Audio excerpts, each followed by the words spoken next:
మరొకసారి మీకు అందరికీ యేసుక్రీస్తు నామంలో వందనాలు సమర్పించుకుంటున్నాను.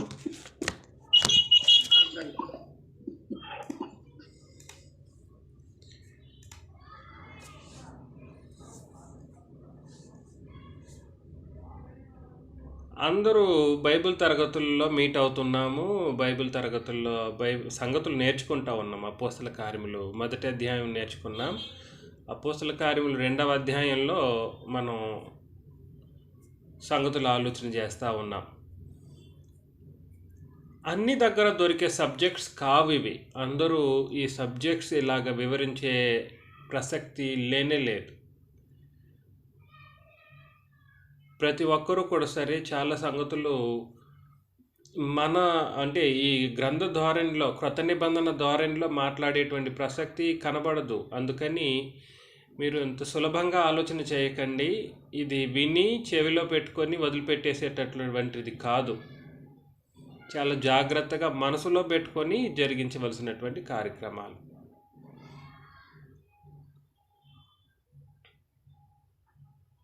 మీరు ఎవరైనా కూడా సరే రాసుకోవాలనుకుంటున్నటువంటి వాళ్ళు రాసుకోవచ్చు. ఇప్పుడు 2వ అధ్యాయంలో సంగతులు మనం ఏమేమి ఆలోచన చేసాము అని అన్నప్పుడు, అపోస్తల కార్యములు 2వ అధ్యాయము 1వ వచనం నుండి 4 వచనాల వరకు మనం ఏమని ఆలోచన చేసాము. అపోస్తల కార్యములు 2వ అధ్యాయము మొదటి 4 వచనాలను మనం ఏ సంగతులను ఆలోచన చేసామంటే, పరిశుద్ధాత్మ యొక్క రాకడకు సంబంధించినటువంటి మొట్టమొదటి రాకడకు సంబంధించి ఆయన యొక్క ప్రత్యక్షతకు సంబంధించినటువంటి విషయాలను ఆలోచన చేశాం. అదే అపోస్తల కార్యములు 2వ అధ్యాయము 5 నుండి 40 వచనాల వరకు గుర్తుపెట్టుకోండి. 5 నుండి 40 వచనాల వరకు 5 నుండి 36 వచనాల వరకు 5 నుండి 36 వచనాల వరకు అపోస్తల బోధ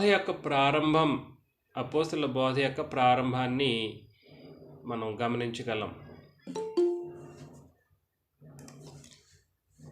అందులో ఆ బోధలో కొన్ని సంగతులను వాళ్ళు మాట్లాడడం, 2వ అధ్యాయం 5 నుండి 13 వచనాల వరకు భాష యొక్క ప్రాముఖ్యతకు సంబంధించినటువంటి విషయాలు మనం ఆలోచన చేస్తాం.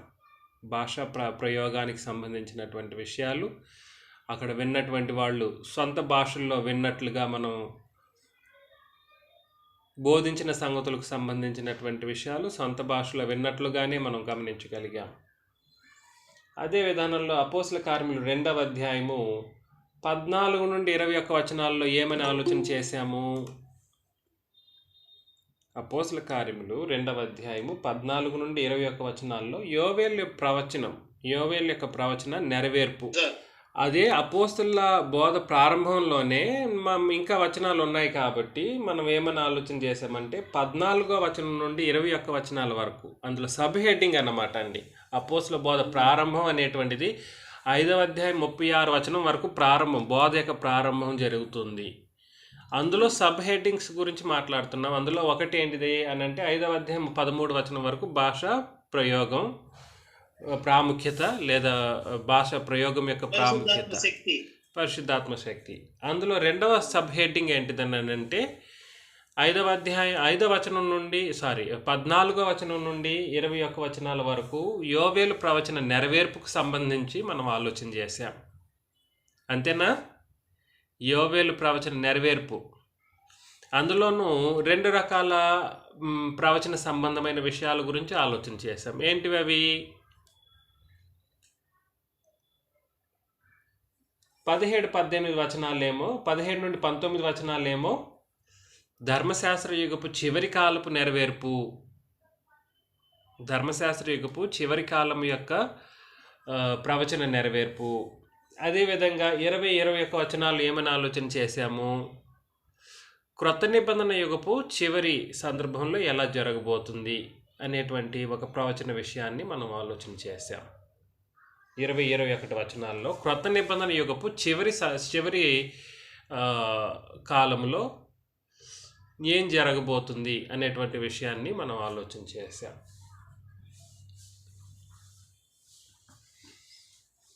అదేవిధంగా ఇంకేమైనా ఆలోచన చేశాము అని అంటే,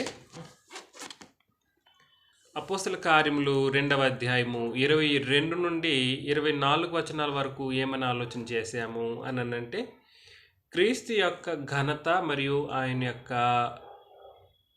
మహిమకు సంబంధించినటువంటి విషయాలను మనం ఆలోచన చేశాం. ఘనత మహిమలకు సంబంధించినటువంటి విషయాలు 22 నుండి 24 వచనాల వరకు.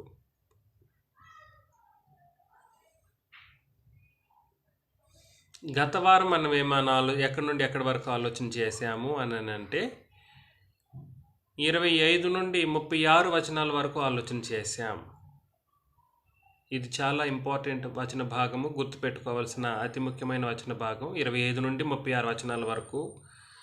అందులో మనం ఏమి గుర్తించగలిగాము అని అంటే, క్రీస్తు అనాది నుండి అనంతం వరకు, అనాది నుండి అనంతం వరకు అని అంటే ఆదికి ముందు నుండి ఆది తర్వాత వరకు, ఆదికి ముందు నుండి అంతం తర్వాత కూడా అనంతం, అనాది అనంతం, అనాది నుండి అనంతం వరకు క్రీస్తు యొక్క సర్వాధికారము,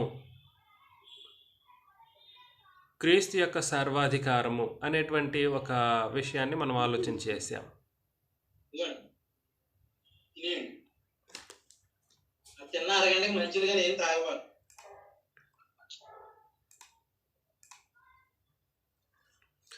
మరలా రిపీట్ చేస్తున్నాను. అపోస్తల కార్యములు 2వ అధ్యాయము 25 నుండి 36 వచనాల వరకు అనాది అంటే ఆదికి ముందు నుండి, అనంతం అంటే అంతం తర్వాత కూడా ఆయనకు సర్వాధికార సంబంధమైనటువంటి విషయాలు గురించినటువంటి సంగతులు దావీదు ప్రవచనంలో పలికినట్లుగాను, తిరిగి తన సర్వాధికారాన్ని తాను పొందుకున్నట్లుగాను మనం గ్రంథంలో చెప్పినట్లుగా మనం ఆలోచన చేశాం. కుడి పార్శ్వము అనేటువంటి మాట దేనికి సూచనగా ఉంది? సమానత్వానికి, సమాన అధికారానికి సూచనగా ఉంది, సింహాసనానికి సూచనగా ఉంది అనేటువంటి విషయాన్ని ఆలోచన చేశాం. కాబట్టి గుర్తుపెట్టుకోండి, ఈ సంగతులను మీరు ఇలాగా గుర్తుపెట్టుకోగలిగితే ఈజీగా అధ్యాయాలు బాగా మనసులోకి ఎక్కిపోతాయి. అర్థమవుతుందా? మరలా ఇంకోసారి ఆలోచన చేయడంలో కూడా తప్పేమీ లేదు. కాబట్టి ప్రభువైన యేసుక్రీస్తు యొక్క ప్రభుత్వం అనాది నుండి ఉంది. కాకపోతే 36వ వచనం ఏం తెలియజేసింది? మీరు సిలువ వేసిన ఈ యేసుని దేవుడు ప్రభువుగాను క్రీస్తుగాను నియమించను అని అన్నాడు. నియమించను అన్నందుకు యేసుక్రీస్తు ప్రభువుగా నియమించబడ్డాడు అన్నట్లుగా చాలామంది బోధిస్తూ ఉంటారు. ఎప్పుడు నియమించబడ్డాడు? అంతకుముందే ప్రభువుగా ఉన్న ప్రభువు ఎందుకు తిరిగి ప్రభువుగా నియమించబడాల్సిన అవసరం ఎందుకు వచ్చింది అని అంటే, తన శిలువ మరణాన్ని బట్టి, ఆయన మన పాపముల కొరకు భూమి మీద నరావతారం ధరించిన దాన్ని బట్టి, ఆయన మరణించిన దాన్ని బట్టి తిరిగి ప్రభువుగా తన యొక్క స్థానాన్ని తాను పొందుకున్నటువంటి పరిస్థితులను మనం గుర్తుపెట్టుకోవాలి. కాబట్టి అందును బట్టి నియమించబడ్డాడని చెప్పి తెలియజేశాడు. కానీ అంతకంటే ముందు ఆయన ప్రభువుగా ఉన్నారా లేదా అండి? ప్రభువుగా పిలువబడ్డారా లేదా? యేసు ప్రభువుగా పిలువబడ్డారు. 37 నుండి మనం చదివినప్పుడు, ఆ బోధ చేసినందుకు వాళ్ళకి మనసులో ఏమైందని అంటే కలత చెందింది. అయ్యో, యేసు ప్రభు అంటే ఇటువంటి వ్యక్తి, ఆయన వాస్తవానికి మరణించినా కూడా మరణం ఆయన్ని బంధించలేని ఒక వ్యక్తి యేసు ప్రభు అని ఆలోచన చేయసాగారు. ఇంకేమైనా ఆలోచన చేశారు వాళ్ళు అని అంటే, ఆయన ముందుగానే ప్రభువుగా పిలువబడ్డారు అన్నటువంటి విషయాన్ని కూడా వాళ్ళు గుర్తించగలిగారు. అదే కదా మా బోధలో భాగంగా మాట్లాడిందండి. 5వ వచనం నుండి 36వ వచనం వరకు యేసు ప్రభు యొక్క ఔన్నత్యానికి సంబంధించినటువంటి విషయాలను అపోస్తలులు బోధిస్తుండగా వాళ్ళ మనసుల్లో అయ్యో మనం చంపించినటువంటి వ్యక్తి సాధారణమైనటువంటి ఒక వ్యక్తి కాదు అన్నటువంటి ఒక ఆలోచన వాళ్ళకి కలిగింది. అయ్యో అయ్యో ఎంత తప్పు చేసేసామో మేము, అయ్యో ఆయన మరణము ఆయన్ని బంధించడం అసాధ్యం కాదనంటే ఆయన ఎటువంటి వ్యక్తిగా ఉండాలి. తండ్రి అయిన దేవుడే ఆయనకు ఘనత మరియు మహిమ కలిగేటట్లుగా కార్యాలు జరిగించారనంటే ఆయన నిజంగా ఒక వ్యక్తిగానే రూపించబడడానికి వీలుందాన్ని. తండ్రి అయిన దేవుడు యేసుక్రీస్తుకు ఘనత మహిమ కలిగేటట్లుగా కార్యాలు చేశారు అని అంటే ఒక వ్యక్తిగా రూపించడానికి అవకాశాలు ఉన్నాయా? లేదు. ఆ విషయాన్ని వీళ్ళు పటాపంచులు చేసినందుకు వీళ్ళ మనసులో అయ్యో దేవుడే మనం తరతరాలుగా సేవించిన ఆరాధించినటువంటి తండ్రి అయిన దేవుడే యేసు ప్రభువుని ఎంతగా ఘనపరుస్తున్నాడు అని అన్నప్పుడు మనం ఎంత తప్పు చేసేసాము, దుష్టుల చేత సిలువ వేయించి చంపించేసాం కదా మనం అన్నటువంటి ఆలోచన వాళ్ళలో కలిగిందనమాట. దావీదే చెప్పాడు అన్నప్పుడు, దావీదు చెప్పినప్పుడు దావీదు గురించి అయితే వాళ్ళకి బాగా తెలుసు. ఎవరికి? ఇశ్రాయేలీలకి. అదే కదా తెలియచేశాడు. మూల పురుషుడు దావీదు మనకందరికీ తెలుసు అని, ధారాళంగా మీకు తెలుసు అని అన్నాడు. మాట్లాడవచ్చు, మీకు అందరికీ తెలుసు. ఆ దావీదే ఏం చెప్పాడు?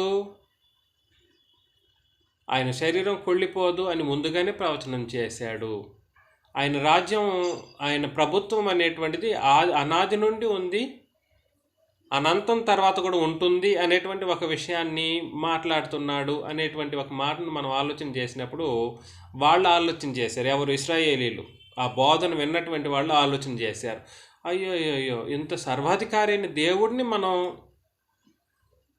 దుష్టుల చేత సిలువ వేయించి చంపించేశామే అని ఒక్కొక్క మాట తోటల్లాగా వాళ్ళ హృదయాల్లో గుచ్చుకోవడం వల్ల ఏం జరిగిందంటే నొచ్చుకున్నారన్నమాట. అందుకని 37వ వచనంలో వారు ఈ మాట విని హృదయములలో నొచ్చుకొని సహోదరులారా మేమేమి చేతుమని పేతురును కడమ అపోస్తులను అడిగేశారనమాట, తట్టుకోలేకుండా. ఇంతటి గొప్ప దేవుడిని, మహాదేవుడైనటువంటి యేసు ప్రభువుని దుష్టుల చేత మేము సిలువ వేయించి చంపించిన పాపం మాకు కలగకూడదు, మేమేం చేయాలి చెప్పండి? ఏం చేయాలి చెప్పండి అని అన్నందుకు 38వ వచనంలో పేతురు, మీరు మారు మనసు పొంది పాప క్షమాపణ నిమిత్తము ప్రతివాడు యేసుక్రీస్తు నామమున బాప్తిస్మం పొందుడి, అప్పుడు మీరు పరిశుద్ధాత్మ అను వరము పొందుదురు అని తెలియజేశాడు. కాబట్టి సరే, చేసింది చేసేశారు, మరి మీరేం చేయాలి నాయన ఇంక మీదట అని అంటే, మీరు మారు మనసు పొందాలి. చేసిన ప్రతి తప్పిదానికి మారు మనసు అనేటువంటిది అవసరం. మారు మనసు పొంది పాప క్షమాపణ నిమిత్తము ప్రతివాడు యేసుక్రీస్తు నామమున బాప్తిస్మము పొందుడి అని తెలియచేశాడు. ఇప్పుడు 2 చిక్కు ప్రశ్నలు ఉన్నాయి ఇక్కడ. పాప క్షమాపణ నిమిత్తము బాప్తిస్మం పొందుడి అని అన్నాడండి, అంతేనా? పాప క్షమాపణ నిమిత్తం ఏం చేయమన్నాడు? ఒప్పుకుందామా? కానీ అది అలా జరుగుతుందా మనం ఆలోచన చేయాలి. ఇప్పుడు సిలువ పైన ఒక దొంగను చూపిస్తారు చాలామంది. లూకా సువార్త 23:39 నుండి 43 వచనాల వరకు మనం చదివినప్పుడు, వ్రేలాడవేయబడిన ఆ నేరస్తులలో ఒకడు ఆయనను దూషించుచు, నీవు క్రీస్తువు గదా, నిన్ను నీవు రక్షించుకొనుము, మమ్మను కూడా రక్షించుము అని చెప్పాను. అయితే రెండవ వాడు వానిని గద్దించి, నీవు అదే శిక్షావిధిలో ఉన్నావు గనుక దేవునికి భయపడవా? మనకైతే ఇది న్యాయమే, మనము చేసిన వాటికి తగిన ఫలము పొందుచున్నాము కానీ ఈయన ఏ తప్పిదము చేయలేదని చెప్పి. యేసు ప్రభు ఏదైనా తప్పిదం చేశాడని అంటే అసలు అది లోకం అలా అంటే మనుషులకి అది సాధ్యమవుతుందనండి. ఎలా పడితే అలా చెప్పడానికి మనుషులకు సాధ్యపడిపోతుంది, అబద్ధాలు చెప్పడం ఇట్లాంటివి. కానీ ఆయన ఏ తప్పిదం చేయలేదు అని చెప్పి ఆయనను చూచి యేసు నీవు నీ రాజ్యములోనికి వచ్చినప్పుడు నన్ను జ్ఞాపకం చేసుకోనమనెను. అందుకు ఆయన వానితో నేడు నీవు నాతో కూడా పరదేశంలో ఉందని నిశ్చయముగా నీతో చెప్పుచున్నానెను అని అన్నాడు. కాబట్టి యేసు ప్రభు పరదేశికి తీసుకెళ్ళిపోయాడు డైరెక్ట్గా. ఎవరిని? సిలువ మీద దొంగని. ఇప్పుడు బాప్తిస్మం ఇప్పుడు అతను ఇద్దరు దొంగలు పాపులే యేసు ప్రభుతో పాటు సిలువ వేయబడ్డారు.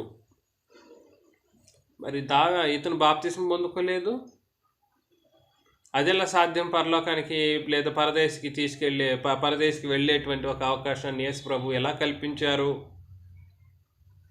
ఆయన రిక్వెస్ట్ చేసుకున్నాడు, నాది పొరపాటు, మాది పొరపాటు, మనం దీనికి అర్హులము, ఈయన అర్హుడు కాదు ఈయన అని చెప్పాడు కదండి. అందుకే చాలా మంది రిక్వెస్ట్ చేస్తూ ఉన్నారు. దేన్ని బట్టి అని అంటే రోమపత్రిక 10వ అధ్యాయంలో మనం అనేక సార్లు ఆలోచన చేశాం. ఏమని ఆలోచన చేశాము? 10వ అధ్యాయం కూడా అవసరం లేదు, అది అపోస్తల కార్యములు 2వ అధ్యాయంలోనే ఒకసారి చదువుతాం. అపోస్తల కార్యములు 2వ అధ్యాయము 21వ వచనంలో అప్పుడు ప్రభువు నామమును బట్టి ప్రార్థన చేయ వారందరూ రక్షణ పొందుదురు అని అన్నాడు 21వ వచనంలో. అంటే ప్రార్థన చేసి, ఇప్పుడు వాడు ప్రార్థన చేశాడు దొంగ, యేసు ప్రభు ఏం చేశారు? క్షమించేసి పరదేశికి తీసుకెళ్ళిపోయారు అన్నట్లుగా మాట్లాడతారు. అంటే యేసు ప్రభుకి ప్రార్థన చేస్తే పాపక్షమాపణ దొరుకుతుంది, రక్షణ పొందుకుంటాము అన్నటువంటి ఒక కాన్సెప్ట్ని లోకంలో వాళ్ళు తీసుకొచ్చారు. అర్థమవుతుందా నేను చెప్పే సంగతి? ఉదాహరణకు దొంగను చూపిస్తారు, బాప్తిస్మం పొందుకోలేదే, క్షమించబడ్డాడు, ప్రార్థన చేశాడు యేసు ప్రభువుకి, క్షమించబడ్డాడు, పరదేశికి వెళ్ళిపోయాడు. ఎంత సులభమో కదా అండి పరదేశికు లేదా పరలోకానికి వెళ్ళడం అనేటువంటిది. అందుకని చాలామంది యేసు ప్రభు నమ్ముకో అంటూ ఉంటారన్నమాట. కానీ ఇందులో మనం గుర్తించవలసిన అవసరత ఏముంది? ఇందులో మనం అర్థం చేసుకోవాల్సినటువంటి సంగతి ఏంటిది అని అంటే నిబంధన యొక్క విభజన అర్థం కావాలి. నిబంధన యొక్క విభజన అర్థం అవ్వాలి అని అంటే అపోస్తల కార్యములు 2వ అధ్యాయంలో ప్రారంభమైనటువంటి క్రొత్త నిబంధన బోధ ఎప్పుడైతే ప్రారంభమైందో అప్పుడు జరగవలసినటువంటి ఏర్పాటు ఏంటిది అని అంటే పాపక్షమాపణ నిమిత్తం ప్రతి ఒక్కడు ఏం చేయబడాలి? బాప్తిస్మం పొందుకోవాలి పాపక్షమాపణ నిమిత్తం. వీళ్ళు బోధకు మునుపు ఉన్నటువంటి సంగతులను యేసు ప్రభు అయినా సరే, తండ్రిని దేవుడైనా సరే క్షమిస్తారు. ఎవరు అందులో ఉన్నవాళ్ళు? ఇశ్రాయేలీలే. అర్థమవుతుందా? రాహాబును వేసి కూడా సరే, అన్ని జనరాలైనా కూడా సరే క్షమించబడింది. దేన్ని బట్టి అని అంటే తాను విశ్వాసంతో జరిగించిన కార్యాలను బట్టి. నేనేం చెప్పడానికి ప్రయత్నం చేస్తున్నానంటే అపోస్తలుల యొక్క బోధ ప్రారంభం తర్వాత సంగతులు వేరు, క్రొత్త నిబంధన ప్రారంభం అది.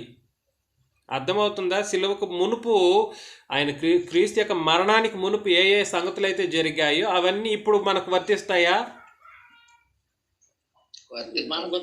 సిలువలో ధర్మశాస్త్రం కొట్టివేయబడిన కారణాన్ని బట్టి ఆయన మరణించడంలోనే అన్ని అంతమైపోయాయి. యేసు ప్రభు బ్రతికున్నారా లేదా అండి దొంగ వేడుకుంటున్నప్పుడు? బ్రతికే ఉన్నాడు కదా. కాబట్టి ఏ నిబంధనకు సంబంధించిన కాలంగా మనం గుర్తించాలి ఆ విషయాన్ని? కాబట్టి ధర్మశాస్త్ర కాలంలో జరిగినటువంటి పాపక్షమాపణ ఇప్పుడు మనకు వర్తించేలా చేసినట్లయితే ఎట్లుంటుంది పరిస్థితి? రెండు ఒకటి ఎలా అవుతుందండి?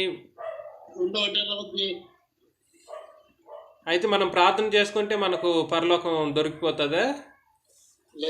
బాప్తిస్మం అంటే మనం క్రొత్త నిబంధన బాప్తిస్మం తీసుకోకుండా పరలోకం మనకు దొరుకుతుందా అని అంటే దొరకదండి.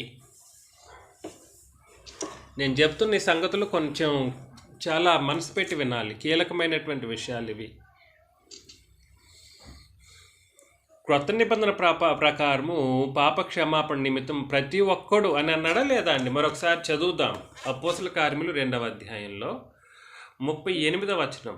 పేతురు మీరు మారు మనసు పొంది పాపక్షమాపణ నిమిత్తం ప్రతివాడు అని అంటే భూమి మీద శ్వాస నిశ్వాసాలు కలిగిన ప్రతి మనిషి కూడా సరే యేసుక్రీస్తు నామమున బాప్తిసం పొందుకోవాలి అని అన్నాడు. అర్థమవుతుందా? కాబట్టి పాప క్షమాపణ నిమిత్తం బాప్తిస్మము అనేటువంటిది అవసరమా లేదా? ఆజ్ఞానా కాదా? అవసరం ఉంది. అది ఆజ్ఞ. కానీ సిలువలో ధర్మశాస్త్రాన్ని కొట్టివేయబడ్డానికి మునుపటి క్షణం వరకు కూడా సరే ఏ నిబంధన కాలంగా మనం గుర్తిస్తాము? ధర్మశాస్త్ర కాలంలో. ఆ ధర్మశాస్త్ర కాలంలో యేసు ప్రభు అయినా సరే, తండ్రి అయిన దేవుడైనా సరే క్షమించే అవకాశాలు, అధికారాలు కలిగి ఉన్నారు సులభంగా. అందును బట్టి క్షమించాడు. నువ్వు నాతో పాటు పరదేశంలో ఉంటావని ప్రభు అయిన యేసుక్రీస్తు ఎవరితో చెప్పారు?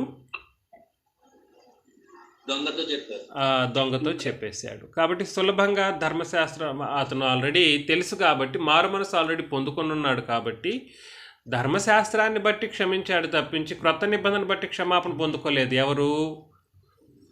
సిలువ పైన ఉన్నటువంటి దొంగ అనమాట అండి. కాబట్టి నిబంధన యొక్క విభజన ఎప్పుడైతే అర్థమవుతుందో అప్పుడు మాత్రమే పాప క్షమాపణ సంబంధమైనటువంటి విషయాలు సహితం అర్థం కాగలుగుతాయి.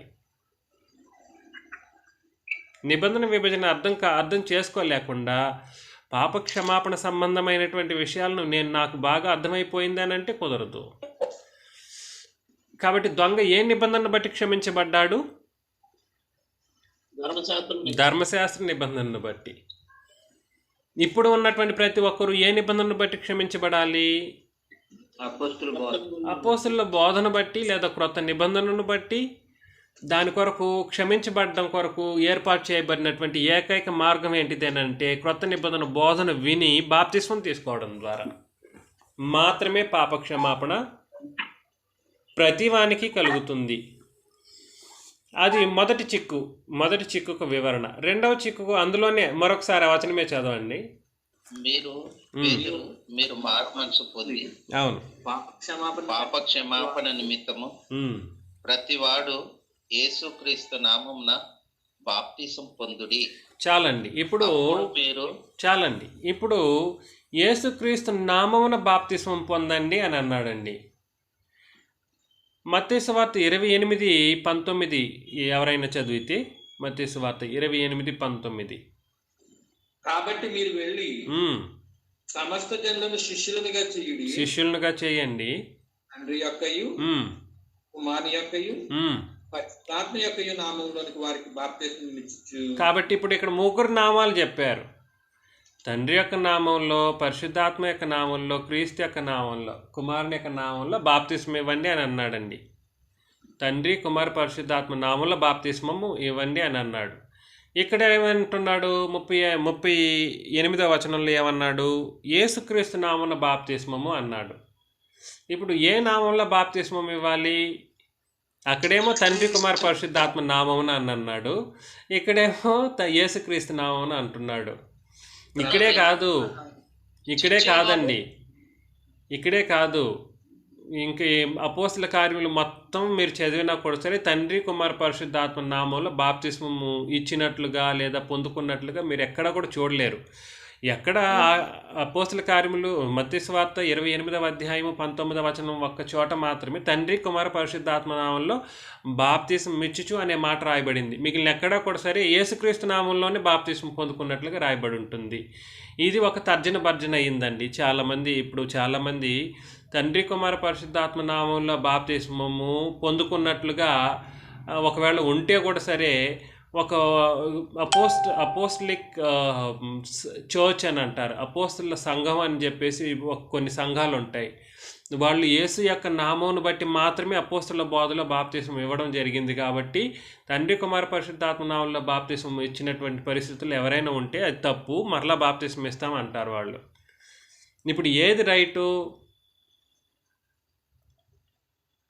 అపోస్తల బోధ ప్రకారంగా జరిగేది కరెక్ట్. అంటే యేసుక్రీస్తు నామమున మాత్రమే బాప్తిస్మం ఇవ్వాలి. అంటే అన్న అక్కడ ఇచ్చే వాళ్ళు 3 నామములు ఇస్తారు, తీసుకునే వాళ్ళు యేసుక్రీస్తు నామములో తీసుకుంటారు. అది మరొకసారి చదవండి. అలాగని ఒకటే ఆధారం ఉంది కదా సార్, ఒక్కటే మనం తీసుకోకూడదు కదా. 2-3 ఆధారాలు ఉండాలి కదండి తీసుకోవాలంటే. అలాగే ఏం లేదండి. ఆజ్ఞలకు సంబంధించి మనం ఆలోచన చేసేటప్పుడు ఒక ఆజ్ఞను రిపీట్ చేయమని చెప్పడం అనేటువంటిది మనకు సరైన పద్ధతి కాదు. ఆ, ఆజ్ఞ ఒకటే ఉన్నా కూడా సరే మనం అలానే మనం గుర్తించి గ్రహించాలి. ఇక్కడ ఆధారాలు వెతకడం లేదు, ఆజ్ఞలను గుర్తిస్తున్నాం, ఆధారం కోసం కాదు. తమ్ముడు ఆల్రెడీ నరేంద్ర, మేమందరం కూడా సరే చాలా సందర్భాల్లో ఈ విషయాలన్నీ ఆలోచన చేశాం కాబట్టి టకామని సమాధానం చెప్పేశాడు. మరొకసారి మత్తయి సువార్తలో 28:19 చదవండి.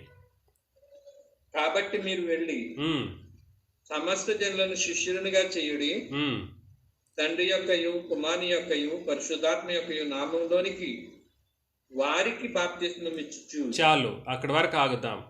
యేసు ప్రభు ఎవరికి ఆజ్ఞాపిస్తున్నాడు? అపోస్తలులకి ఇస్తున్నాడు. అంటే ఇచ్చే వాళ్ళకి ఏం చెప్తున్నాడంటే మీరు తండ్రి కుమార పరిశుద్ధాత్మ నామంలో ఇవ్వండి అని అన్నాడా లేదా అండి? అవునండి. ఇక్కడ మాట్లాడుతున్న మత్తయి, ఇప్పుడు అపోస్తల కార్యములు 2వ అధ్యాయంలోకి వచ్చేద్దాం. 38 మరలా చదవండి. అపోస్తల కార్యములు 2వ అధ్యాయం 38. ఇప్పుడు చెబుతున్న వ్యక్తి ఎవరు? పేతురు. ఎవరైతే ఆజ్ఞను పొందుకున్నారో పొందుకున్నటువంటి వ్యక్తి ఎవరికి చెబుతున్నాడు? సంఘానికి చెప్తున్నాడు. సంఘం అప్పుడు లేదుగా, అంటే పాపులకు చెబుతూ ఉన్నాడు. బాప్తిస్మం పొందుకోండి అంటున్నాడు. పాపులు అర్థమవుతుందా? యేసు ప్రభువేమో ఇచ్చేవాళ్ళకి చెప్పాడు. ఇచ్చేవాళ్ళు ఎవరంటే అపోస్తలులు. బాప్తిస్మం ఇచ్చేవాళ్ళకి మీరు ఏ నామంలో ఇవ్వమని చెప్పి అన్నారు? తండ్రి కుమార పరిశుద్ధాత్మ నామంలో. పొందుకునే వాళ్ళు ఏ నామంలో పొందుకోమని అపోస్తలులు చెప్పారు? యేసుక్రీస్తు నామం. కాబట్టి మరియదాస్ గారు అయితేనేమి ఇంకెవరైనా కూడా సరే, నేను ఇచ్చేటప్పుడు ఏ నామంలో ఇవ్వాలి? యేసుక్రీస్తు నామం. తిరిగి యేసుక్రీస్తు నామం అంటారు. తండ్రి కుమార పరిశుద్ధాత్మలు ఇవ్వాలి. పొందుకునే వాళ్ళు ఏ నామంలో పొందుకోవాలి? యేసుక్రీస్తు నామంలో. అది సమాధానం. కాబట్టి ఇది చిక్కేం కాదు. వచనాలు సరిగా అక్కడ చదివితే అర్థమైపోతుంది. నేనేం చెప్పడానికి ప్రయత్నం చేస్తున్నానంటే పొందుకునే వాళ్ళు ఏ నామంలో పొందుకోవాలని తెలియచేశాడు? యేసు నామంలో పొందుకోవాలి, లేదా క్రీస్తు నామంలో పొందుకోవాలి. ఇచ్చేవాళ్ళు ఏ నామంలో ఇవ్వాలని ఆజ్ఞాపించబడ్డారు? అందుకని నేను ఇచ్చేటప్పుడేమో తండ్రి కుమార పరిశుద్ధాత్మ నామంలో ఇస్తాను. నేనైనా ఇంకా ఎవరైనా ఇచ్చేవాళ్ళు ఆ నామంలో ఇస్తారు. పొందుకునే వాళ్ళు ఏమో క్రీస్తు నామంలో పొందుకుంటారు. కాబట్టి ఈ సంగతిని మనం అర్థం చేసుకోవాలి. 2 ముఖ్యమైనటువంటి సిద్ధాంతపరమైనటువంటి ఇష్యూ ఆ 38 ఒక్క వచనంలోనే ఉందండి. 38 ఒక్క వచనంలోనే దాగి ఉన్నాయి. కాబట్టి పాప క్షమాపణ నిమిత్తము బాప్తిస్మము ఖచ్చితంగా ఆజ్ఞాపించబడినటువంటి ఒక సంగతి. బాప్తిస్మం లేకుండా ఎవరికి పాప క్షమాపణ అనేటువంటిది లేదు. శిలువ పైన దొంగ చూపిస్తే దొంగ ఏ కాలం నాటి వాడో చెప్పాలి. మీరందరూ గుర్తుపెట్టుకోవాలి, ఏ కాలం నాటి వాడని చెప్పి రుజువు చేయాలి. ఎందుకనంటే యేసు ప్రభు బ్రతికినంత చివరి క్షణం వరకు కూడా సరే ధర్మశాస్త్రం కొట్టివేయబడలేదు. అర్థమవుతుందా? తన మరణం ద్వారా కొట్టివేశాడు అంతే తప్పించి మరణానికి మునుపు ఆయన ఏ కాలంలో వ్యక్తిగానే మనం గుర్తించాలి, ధర్మశాస్త్ర వ్యక్తిగానే మనం గుర్తించాలి. ధర్మశాస్త్రాన్ని పాటిస్తున్నటువంటి ఒక రబ్బీగా మనం అర్థం చేసుకోవాలి. రబ్బీ అంటే అర్థం ఏంటి? తప్పు చెప్తున్నారు. మరలా ధర్మశాస్త్ర బోధకుల్ని రబ్బీ అంటారండి. గుర్తుపెట్టుకోండి, రాసుకోండి ఎక్కడైనా కూడా సరే. రబ్బీ లేదా రబ్బూని అని అంటే ధర్మశాస్త్ర గురువు లేదా ధర్మశాస్త్ర బోధకుడు అని అర్థం. ఒట్టి బోధకుడు కాదు. రబ్బీలు శిలువ తర్వాత లేరండి, ఒక్కరు కూడా లేరు. శిలువకు మునుపటి క్షణం వరకు కూడా సరే చివరి రబ్బీ ఎవరు అని అంటే ఎవరండి? యేసుక్రీస్తు చివరి రబ్బీ. రబ్బూని అన్న రబ్బీ అన్న ఒకటే. వాస్తవానికి బోధకుడా అన్నటువంటిది సరైన మాటనే, కానీ అది ఏ నిబంధన కాలపు బోధకుడు అనేటువంటి విషయాన్ని మనం అర్థం చేసుకోవాలి. మీరు ఎవరైనా కూడా సరే ఓకే సార్. ఒరిజినల్ గ్రీకుకు సంబంధించి ఆ రబ్బీ లేదా రబ్బూని అనేటువంటి పదజాలాల యొక్క వివరణలు మీరు వెతికినప్పుడు the one who preaches the Old Testament అయితే డాక్ట్రిన్ రబ్బీ అంటే ధర్మశాస్త్ర బోధకుడు. అంతే, okay, thank you. Is called rabbi. అర్థమవుతుందా? ఒట్టి బోధకుడు అంటే తప్పు. ఇప్పుడు మనలో చాలామంది బోధకుడు ఉంటారు, అందుకనే విభజన తెలిసినప్పుడు ఏ బోధకుడు అని అర్థం చేసుకోగలుగుతామనంటే పాత నిబంధన బోధకుడా లేదా క్రొత్త నిబంధన బోధకుడా మనకు ఈజీగా అర్థమైపోతుంది. కాబట్టి నేనేం చెప్పడానికి ప్రయత్నం చేస్తున్నానంటే చంపబడినటువంటి వ్యక్తి సాధారణమైనటువంటి ఒక వ్యక్తి కాదు. 37వ వచనంలో మనం ఆలోచన చేసినప్పుడు వాళ్ళు నొచ్చుకోవాల్సిన అవసరం ఎందుకు వచ్చింది అని అంటే యేసుక్రీస్తు యొక్క మహాత్మ్యాన్ని, ఆయన యొక్క గొప్పతనాన్ని కళ్ళకు అద్దినట్లుగా అపోస్తులు బోధిస్తుండగా వాళ్ళ హృదయాల్లో నొచ్చుకున్నారు. అయ్యా మేము ఎంత తప్పు చేశామో, మేమేం చేయాలయ్యా అని వేడుకున్నారు. వేడుకున్నప్పుడు అపోస్తులు ఏం చేశారని అంటే, మీరు పర్లేదు ఇంకా అయిపోయిన సంగతికి ఇంకా ఏం చేస్తాం, కానీ మీరు ప్రతి వాడు కూడా సరే మారు మనసు పొంది పాప క్షమాపణ నిమిత్తము బాప్తిస్మము యేసుక్రీస్తు నామంలో పొందుకోండి అని అన్నాడు. ఇచ్చేవాళ్ళేమో ఏ నామంలో ఇస్తారు? తండ్రి కుమార పరిశుద్ధాత్మ నామంలో ఇస్తారు. పొందుకునేటువంటి వాళ్ళేమో క్రీస్తు యేసు నామంలో పొందుకుంటారు. అది సంగతి. 39వ వచనం, ఈ వాగ్దానము మీకును మీ పిల్లలకును దూరస్తులందరికీ అనగా ప్రభువైన మన దేవుడు తన యొద్దకు పిలిచిన వారందరికీ చెందునని వారితో చెప్పెను. కాబట్టి ఏ వాగ్దానం? క్షమించాలి 38లో ఇంకో పార్ట్ మర్చిపోయాం. అప్పుడు మీరు పరిశుద్ధాత్మ వరమును పొందుకుంటారు. ఎప్పుడు? క్రొత్త నిబంధన బాప్తిస్మం పొందుకున్నప్పుడు. ఒకవేళ దొంగ ఉన్నాడు కదండి, సిలువలో దొంగ చనిపోయాడు కదా, పరదేశికి తీసుకెళ్ళిపోబడ్డాడు కదా, అతను పరిశుద్ధాత్మని వరాన్ని పొందుకున్నాడా? లేదు. సులభంగా మనం చెప్పొచ్చు సమాధానం. అది క్రొత్త నిబంధన బట్టి పాపక్షమాపణ పొందుకున్నాడు అనడానికి దాఖలాలు ఏ కోణంలోనూ లేదు. సిలువ పైన దొంగ క్రొత్త నిబంధనను బట్టి రక్షణ పొందుకున్నాడు అనడానికి ఎటువంటి గ్రంథాధారము లేదు. కాబట్టి మనుషులు అనేక సందర్భాల్లో అనేక విధములైనటువంటి తప్పుడు సిద్ధాంతాలను లేవనెత్తడంలోనే ధ్యేయంగా తమ యొక్క జీవితాలు కొనసాగింపులో పెట్టుకుని ఉన్నారు. డబ్బు కోసం, ధనార్జన కోసం ఇలాంటి కార్యక్రమాలు చేస్తున్నారు తప్పించి సత్యాన్ని నమ్మడానికి అయినటువంటి విధానంలో గ్రంథం చదివినటువంటి మనుషులు మనల్ని తప్పించి ఇంక లోకంలో ఎక్కడా లేదు. చాలా చాలా ఇంపార్టెంట్ విషయాలు ఇవి. కాబట్టి పరిశుద్ధాత్మ అనే వరాన్ని ఎప్పుడు మాత్రమే పొందుకోగలరు ఎవరైనా కూడా సరే?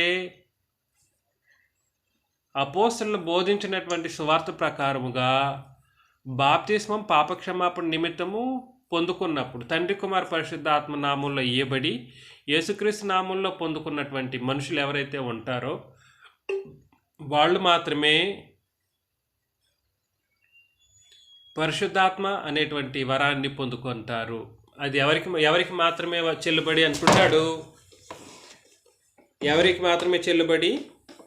క్రొత్త నిబంధన ప్రకారంగా బాప్తిస్మం పొందిన వారికి మాత్రమే చెల్లుబడి. కాకపోతే ఎవరంతా అర్హులు అని అన్నాడంటే 39వ వచనంలో, ఈ వాగ్దానం మీకును మీ పిల్లలకును దూరస్తులందరికీ అనగా ప్రభువైన మన దేవుడు తన యొద్దకు పిలిచిన వారికి అందరికీ చెందునని వారితో చెప్పును. కాబట్టి దేవుడు ఎలా పిలుస్తాడు?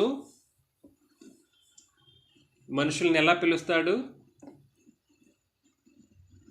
సువార్త ద్వారా పిలుస్తాడు. చాలా సందర్భాల్లో మనం ఆలోచన చేశాం.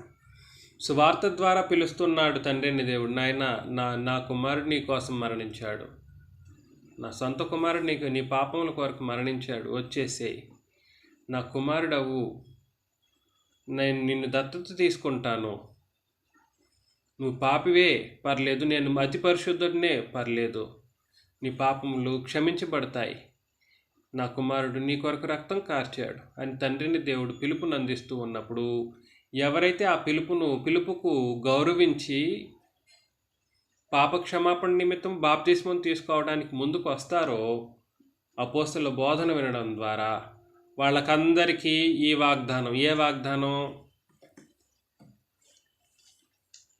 పరిశుద్ధాత్ముడు అను వరాన్ని పొందుకునేటువంటి వాగ్దానం.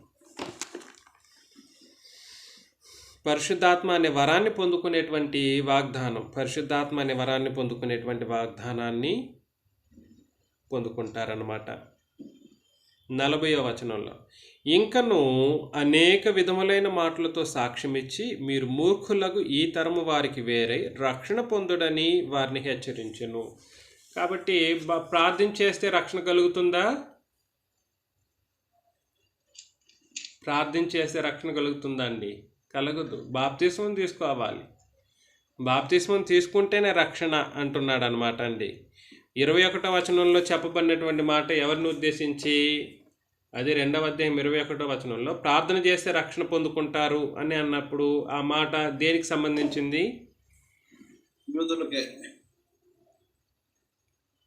యూదులకే. సరే, మనం ఆల్రెడీ క్రీస్తు సంఘంలో క్రొత్త నిబంధన బాప్తిస్మం పొందుకున్నటువంటి వాళ్ళకి అది. ఇప్పుడు మనం ప్రభునామను ప్రార్థన చేస్తే, మనం ఒకవేళ తప్పుదేలు చేస్తే మనం ఏం చేయబడతామని అంటే మన పాపములకు క్షమాపణ దొరుకుతుంది. దాన్నే రక్షణ అంటారనమాట. మనం నిత్య రక్షణకు కారకుడు అన్నప్పుడు దాన్నే అదే అర్థం. ఎవరైతే క్రొత్త నిబంధన రక్షణను పొందుకున్నారో వాళ్ళు ఏం చేయాలని అంటే పాప క్షమాపణ నిమిత్తం ప్రార్థన చేస్తే రక్షించబడతారు.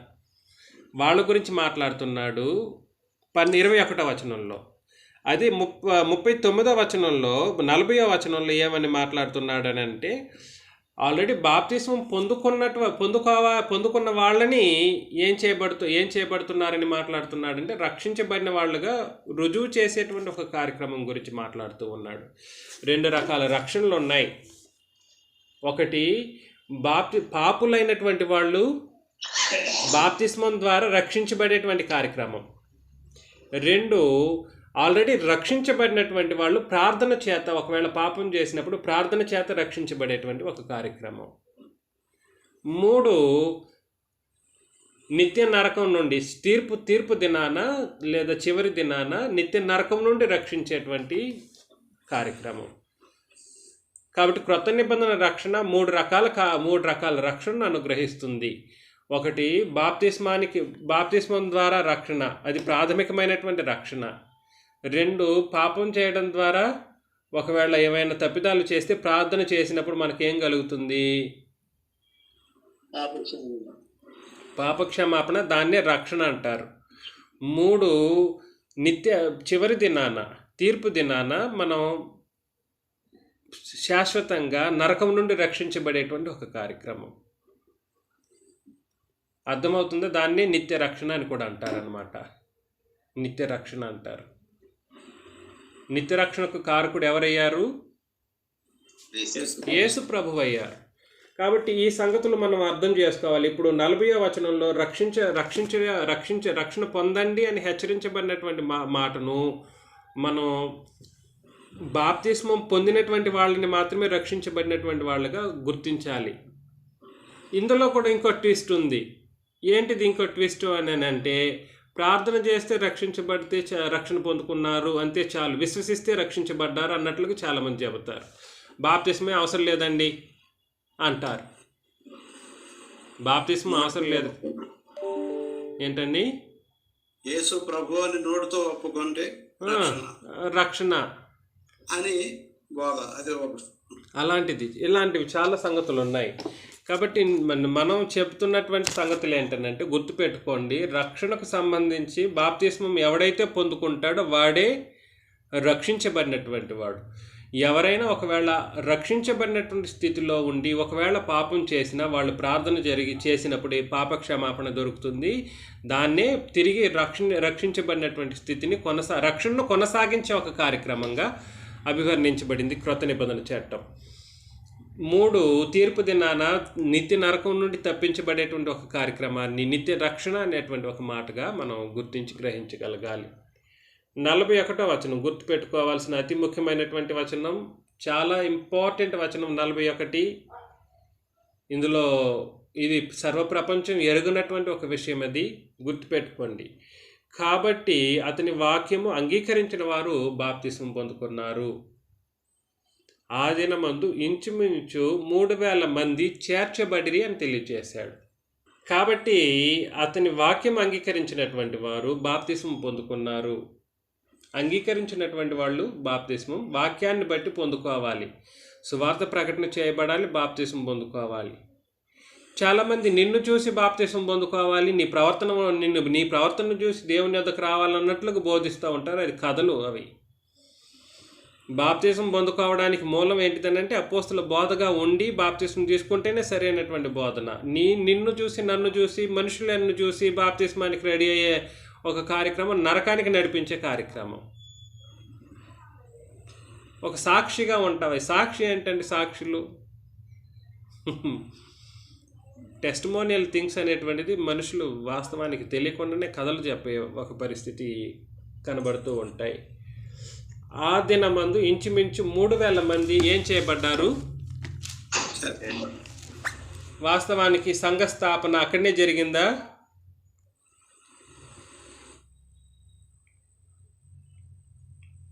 చెప్పండి చూద్దాం.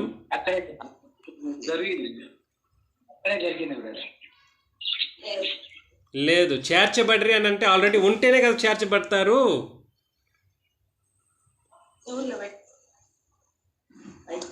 చేర్చబడిరి అంటే ఆ పదానికి అర్థం గుర్తుపట్టండి. ఎవరితో చేర్చబడ్డారు వాళ్ళు? సంఘంలో చేర్చబడ్డారు. సంఘం అంటే ఉంటేనే కదా చేర్చబడే ఒక కార్యక్రమం.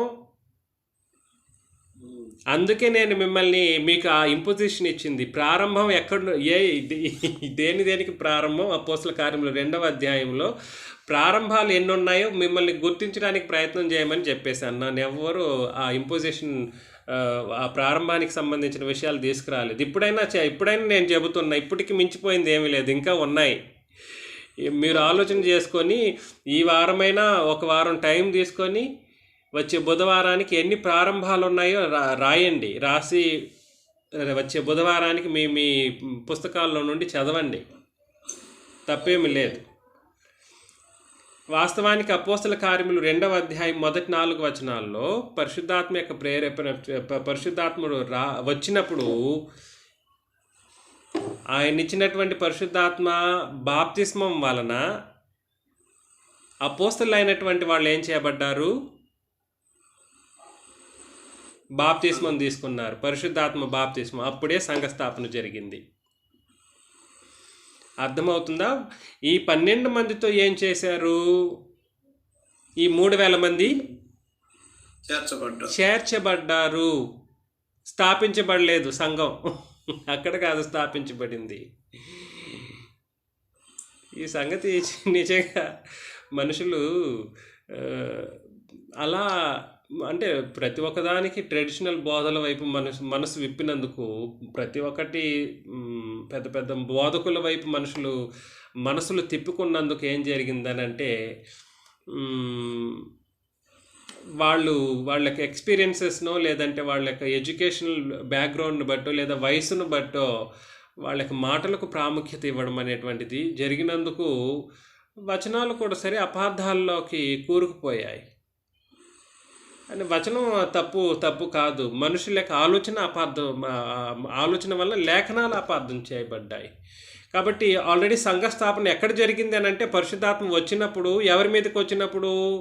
ఆ 12 మంది శిష్యుల మీదకి వచ్చినప్పుడు, వాళ్ళు పరిశుద్ధాత్మ బాప్తిస్మం పొందుకున్నప్పుడు ఏం చేయబడింది అని అంటే సంఘస్థాపన అక్కడే జరిగిపోయింది. కాకపోతే ఆ స్థాపన జరిగిన తర్వాత మానవాళి ఏం చేయబడ్డారు అని అంటే అపోస్తలుల బోధించడానికి 12 మంది శిష్యులు అర్హత సాధించుకున్న తర్వాత అపోస్తలుల పరిశుద్ధాత్మ యొక్క బలము చేత బోధించబడినప్పుడు వాళ్ళతో ఆ 12 మందితో వీళ్ళు ఎవరు 3,000 మంది బాప్తిస్మం పొందుకున్నారు. చూడండి, వాళ్ళు చేర్చబడ్డారు అని అంటే ఆల్రెడీ సంఘము ఉంది అని. 42వ వచనం చదవండి ఎవరైనా. వీరు అపోస్తల బోధయందును సహవాసమందును రొట్టె విరుచుట ఎందును ప్రార్థన చేయుట ఎందును ఎడతెగక యుండిరి. కాబట్టి బాప్తిస్మం పొందుకున్నటువంటి వాళ్ళు దేంట్లో ఎడతెగక ఉన్నారు? అపోస్తలుల బోధ ఎందును, సహవాసం అందును, రొట్టె విరుచుట ఎందును, ప్రార్థన చేయటి ఎందును ఎడతెగక యుండిరి అని తెలియజేశాడు. నేనేం చెప్పడానికి ప్రయత్నం చేస్తున్నానంటే, మొదటి శతాబ్ద కాలంలో ఉన్నటువంటి వాళ్ళు ఎడతెగక ఇలాంటి కార్యక్రమాలు చేసేవారు. అపోస్తలుల బోధనే వినేటువంటి వాళ్ళకి ధర్మశాస్త్రం లేదా? ధర్మశాస్త్రం అయితే ఉంది, కానీ వాళ్ళ ఇంట్రెస్ట్ అంతా దేని మీద ఉండింది? సంఘంలో ఉన్న వాళ్ళ మీద, వాళ్ళకి అపోస్తలుల బోధ మీద ఉంది. మీకు ఎడతెగక అని అన్నాడండి. ఎట్టి పరిస్థితుల్లోనూ పాత నిబంధన వైపు మరలలేదు, పాత నిబంధన వైపే మరలలేదు. వాళ్ళకి ధర్మశాస్త్ర బోధకులు ఆల్రెడీ రెడీగా ఉన్నారు, రబ్బీలు ఉన్నారు బోధించడానికి. తర్వాత అధ్యాయాలు మనం చదువుతున్నప్పుడు వీళ్ళు సంఘం కానీ లేదంటే అపోస్తలులు కానీ ఆ రబ్బీల చేతను, ఆ తర్వాత ఆ ధర్మశాస్త్ర బోధకుల చేతను వీళ్ళు హింసించబడినటువంటి పరిస్థితులు మనం చదువుతాం. కానీ వీళ్ళు అపోస్తలుల బోధను పఠించేటువంటి, అంటే అపోస్తలుల బోధను పాటించేటువంటి విషయంలో ఎటువంటి వెనుదిరుగు తిరగలేదు. మీలో ఎవరైనా అపోస్తలుల బోధను కాకుండా ఇంకనో ధర్మశాస్త్రం వైపు ఆలోచన చేయడానికి ప్రయత్నం చేస్తే మీరు సంఘంలో సరైన సభ్యత్వం ఇంకనూ పొందుకోలేదు అని అర్థం అన్నమాట. కాబట్టి జాగ్రత్త పడుదాం. ఈరోజు మనం ఏం ఆలోచన చేసాము అని అంటే, కీలకమైనటువంటి విషయాలు, చాలా కీలకమైనటువంటి విషయాలను ఆలోచన చేశాం. వాళ్ళు నొచ్చుకోవడం దేని కొరకు నొచ్చుకున్నారు అని అంటే, యేసుక్రీస్తు యొక్క మహాత్మ్యాన్ని, ఆయన యొక్క గొప్పతనాన్ని గుర్తించగలిగిన తర్వాత, ఇటువంటి వ్యక్తిని, ఇటువంటి దేవుడిని మనం సిలువ వేయించి చేసామే అన్నటువంటి ఆలోచనతో వాళ్ళు హృదయాల్లో నొచ్చుకొని ఏం చేశారు అని అంటే, అయ్యా మేమేం చేయాలి అని అన్నారు. అప్పుడు పేతురు ఏమన్నాడు?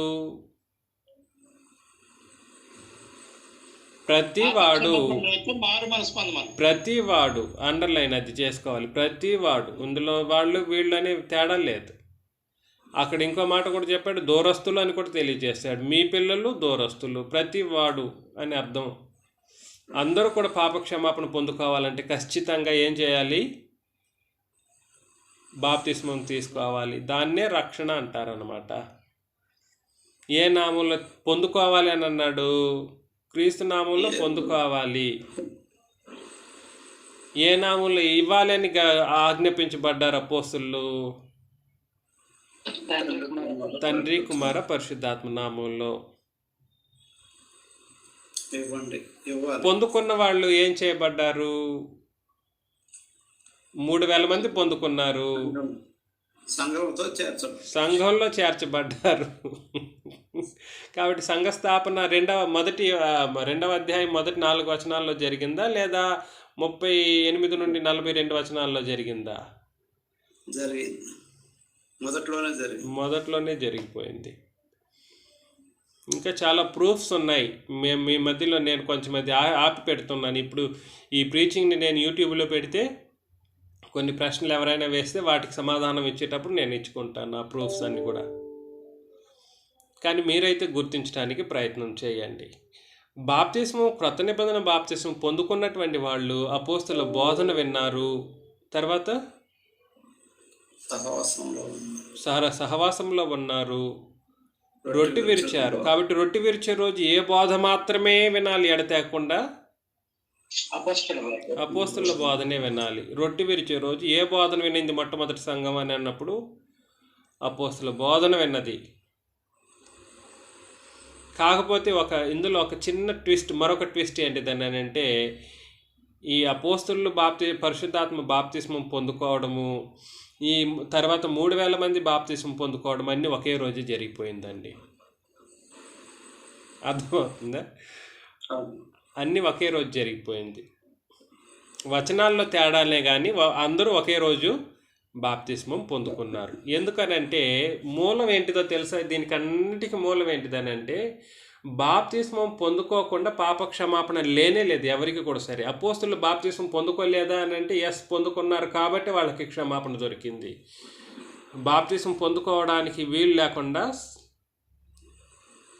పాప క్షమాపణ పొందుకోవడం అనేటువంటిది జరిగే పని కాదు. అందుకని తెలియజేశాడు, సర్వలోకమునకు వెళ్ళి సర్వ సృష్టికి అని అన్నప్పుడు సర్వ సృష్టిలో అపోస్తులు భాగమేనా కాదా? భాగమే. కాబట్టి బాప్తిస్మం అనేది అపోస్తులకి మినహాయింపు ఏమైనా ఉందా? లేదు లేదు. అయితే ఈ క్రొత్త నిబంధన బాప్తిస్మాన్ని యేసు ప్రభు పొందుకున్నారా?